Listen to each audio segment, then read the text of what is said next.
সকলকে জয় যিশু, হালেলুয়া। ঈশ্বরের প্রশংসা হোক প্রভু যিশু নামে। আর সবার মাঝে এক দিদিভাইকে পেয়ে গেছি যে ওনার জীবনে কি সমস্যা ছিল আর কিভাবে সুস্থ হলেন সেটা আমরা সকলে শুনে নেব। হালেলুয়া। দিদিভাইয়ের নাম কি? আমার নাম ঝর্ণা, আমার বাড়িতে 24। আচ্ছা, দিদিভাই কি সমস্যা ছিল? আমার না 6-7 বছর না চোখেতে হচ্ছে সেই ছানি পড়ে গেলে হয় দুটো চোখেতে, এখন একটুখানি করে আছে, মানে অর্ধেক করে ছানি পড়ে গেছিল।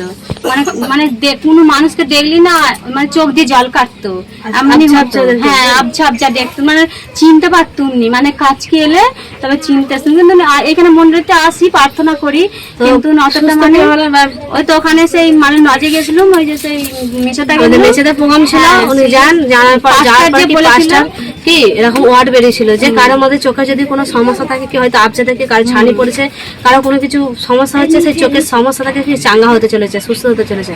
তো উনি আমেন বলে গিয়ে রিসিভ করেছেন। রিসিভ করার পর থেকে এখন কি হচ্ছে যে উনি সম্পূর্ণ দেখতে পাচ্ছেন। হালেলুয়া। সকলকে জয় যিশু।